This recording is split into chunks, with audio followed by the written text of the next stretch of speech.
It's 5 o'clock p.m. on Thursday, March 14th, 2024. I'm out here with the sheeps and the dogs. I come out here and all the sheeps are laying down, just chewing their cud. The cows, the bulls are too, just on their bellies, just chewing their cud. Looking at me like wondering why I have to do all the work. You know, why can't I just sit down and chew my cud too? You know, but it looks like the sheep are very comfortable. Right now it's about 80 degrees, feels like 80 at least. There's a breeze from the south. We're supposed to be getting a rainstorm soon. Tonight around midnight, I think also around 6 o'clock. We were supposed to get some rain around noon, but it didn't happen. I'm not really sure why. But yeah, look at those. Those aren't raisins. Those are sheep pellets. Let's see, today's Thursday, tomorrow's Friday. Gonna move the cows to a new row. Maybe Saturday because I started late. I'll have to double check. But yeah, tomorrow should be a sheep move, I think, to get back on schedule every 3 days, right? That's the older purebred St. Croix lamb. It's a ewe, keeping her, of course. This is the younger one. That's not her mama. She had some wounds from the dog. You can still see on her nose there.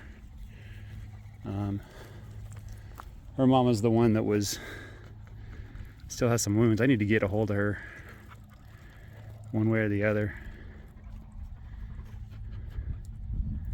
It looks like it's just scabs and the hair is regrowing, so I'm not too concerned, but and the lamb seems healthy. So if you're wondering why Rammy isn't here bleeding in the background, I left him with the cows because he wanted to munch on the grass some, and I called him, he didn't want to come, so I'll just go back and see him soon enough. So that makes 3 St. Croix rams that I have now. I don't know what to do with them all. I don't need them all. It's a Dorper ewe there. I'm just gonna, I don't want to make her get up it.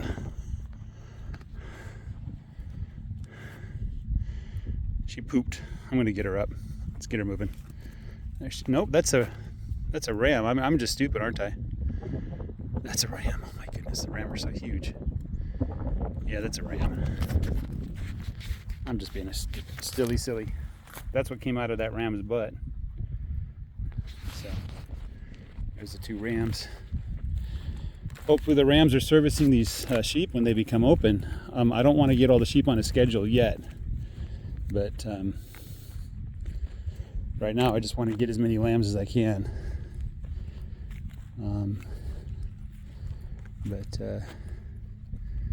Yeah.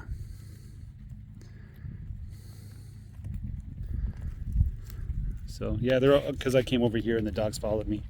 Actually, the dogs followed me when I was driving up to the dog feeder to give some more dog food to the dogs, and the dogs ran right through the sheep, and the sheep didn't even blink. So I think the dogs and the sheep get along really well now.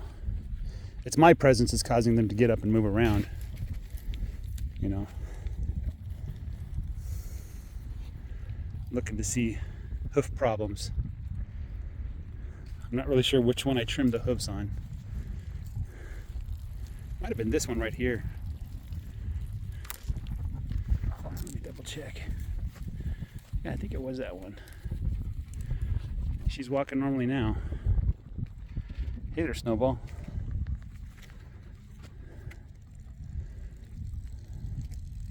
I think the rams are just hot. They're trying to cool off by staying close to the ground.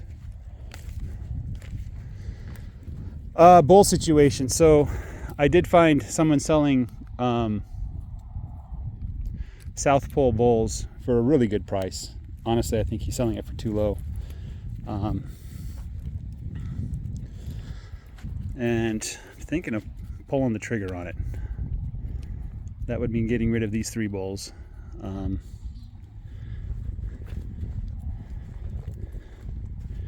These guys are all 2 years old by now, or almost at least. I know the older one, the black and white one, He was born 22 in June.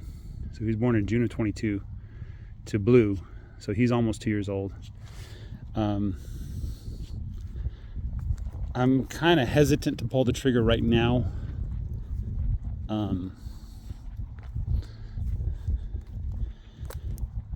But it's a thought I've been having. I don't know really why I'm hesitating. I don't need the bull until July. That's probably one of the reasons. I don't need to make a decision anytime soon. Life sure would be easier if I didn't have bulls. So I just get rid of these 3 guys and take them to the sale barn, and people do with them whatever they want to do with them.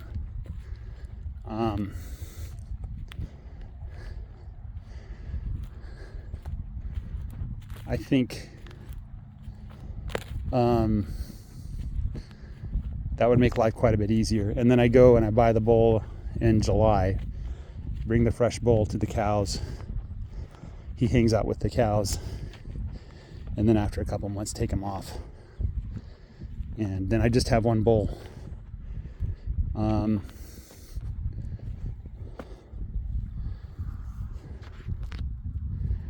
One bull by himself is not going to stay put unless you have really good fencing.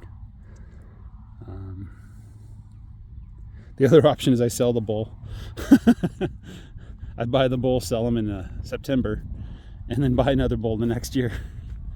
That's always an option, you know. That might be what I do, is just buy bulls every year and sell them every year. And you know, if I only have to deal with the bull for a couple months, and the cows will stay where they're supposed to go, and the bull will follow the cows, that should be good. Let me look at this manure patty he just made. Look at that beautiful manure patty. I think Greg Judy would be proud of that patty. I almost want to stick my foot in it like he does, but I'm wearing my leather boots that I use when I go shopping, so when I go out on town. So I don't think my wife would appreciate that very much at all. I see dung beetles. Do you see dung beetles? Look at that right there. Look at that dung beetle. The dung beetles have emerged. That's one of the reasons why I don't put pesticides for flies, because the pesticide for flies affect the dung beetles. And the dung beetles do more to control the fly count, I think, than the fly medication does. Because the dung beetles go in there and they desiccate those patties. They pull out all the moisture. And so when the fly larvae hatch, they're basically dead. They can't survive. So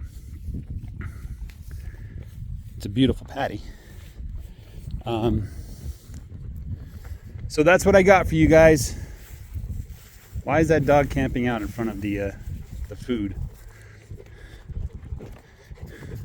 Excuse me. One of the dogs got in my way. Oh, now he comes out because he doesn't want to get trapped. That's what it is. He's like, oh, he's gonna trap me. Now somebody else gets a chance to get food. He just told the bull to stay away from nutmeg, because the bull's not allowed to breed with nutmeg. That's not how it works. So this puppy here, I was able to get him back on the right side of the fence. He hasn't eaten for 2 days. He hasn't drunk for 2 days unless he found another source of water. So he's probably pretty hungry. But he did not cross the wire when it was time to cross the wire. So his punishment is he gets to starve for a couple days. Let's see. Yeah, he's gonna get in there, get some food. He had to get humble enough to let me pick him up. That's what it was. Push harder. If you want that food, you better push harder. There's plenty of food in there. I just think it's funny. They've been doing this since they were puppies. He's like, I can't get any because there's too many dogs. Did you get your food?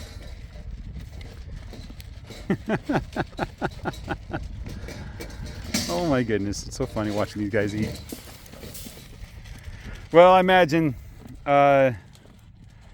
there's not much else to say. Have a great day, everybody. Take care. Bye-bye.